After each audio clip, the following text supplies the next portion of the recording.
যদি কোনো মিরাকল না ঘটে, কাকতালীয় কোনো কিছু না ঘটে, তাহলে আমি নিশ্চিত করে বলতে পারি, যদি বিএনপি যেই ঘোষণা দিচ্ছে আজকে, তারেক রহমান স্বয়ং যেই ঘোষণা দিয়েছেন, আর বিএনপি যদি এটাকে বাস্তবায়ন করার জন্য মাঠে নামে, ডক্টর ইউনূস সরকারের পতন ঘটবে নিশ্চিত নিশ্চিত নিশ্চিত। এনসিপি জামাত ইসলাম এই ধাক্কাকে সামলাতে পারবে না। মেইন কারণটা হচ্ছে আওয়ামী লীগ শুধু একটা সুতা খুঁজতেছে। আপনি দেখবেন যে আওয়ামী লীগ জাস্ট একটা চান্সের জন্য বসে আছে। যেমন করে আওয়ামী লীগের পতন ঘটিয়েছিল একটা চান্সের মাধ্যমে, আবু সাইদ ছিল টার্নিং পয়েন্ট।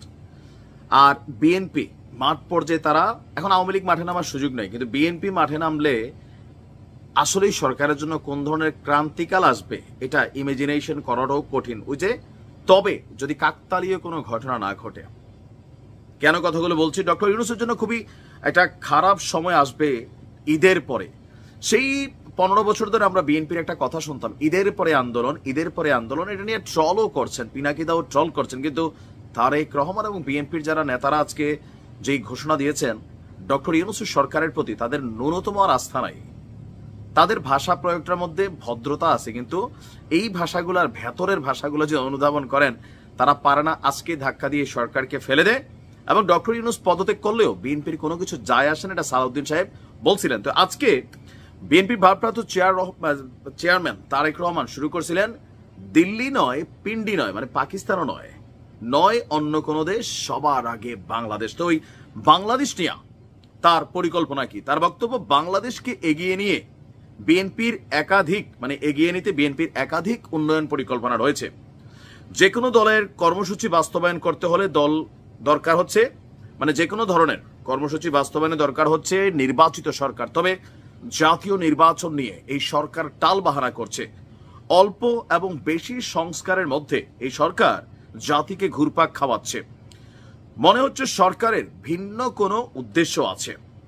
তারেক রহমান বলছেন, আগের সরকার মানে আওয়ামী লীগের আমলে জনগণ দেখেছিল আদালতকে অবজ্ঞা করার বিষয়টি, আর এই সরকারের মধ্যে তার প্রবণতা দেখা যাচ্ছে মেয়র ইশরাকের শপথ না পড়ানোর বিষয়টি।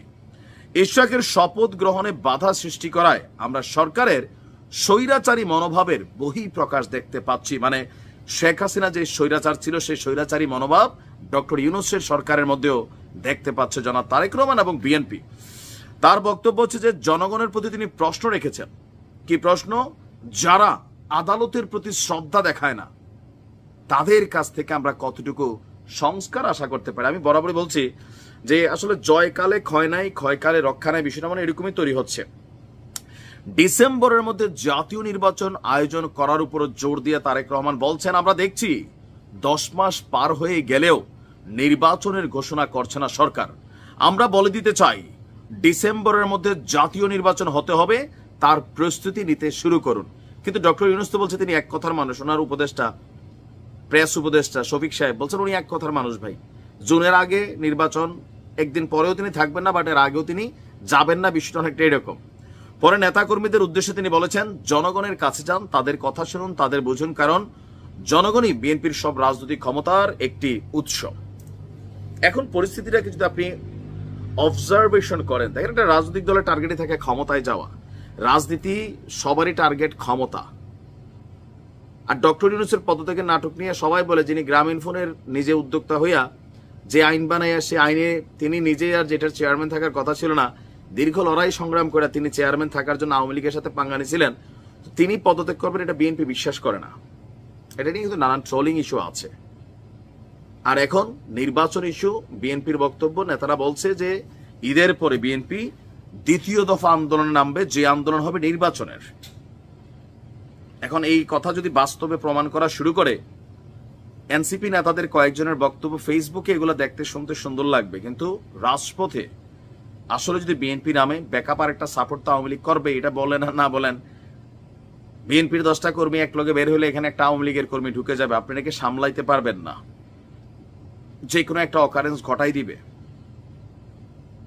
জানি না দেশে কি ঘটতে যাচ্ছে, তবে আমরা চাচ্ছি সুন্দরভাবে একটা নির্বাচন হোক। ডক্টর ইউনূস সাহেব তিনি ক্লিয়ারেন্স দিয়ে দেন, নির্বাচন কবে, এইটা নিয়ে পেঁচাইয়া পোচাইয়া, মেয়র ইশরাকের শপথ পেঁচাইয়া পোচাইয়া, মানে প্রতিদিন এগুলো তো মানুষের কাছে ভালো লাগার বিষয় না।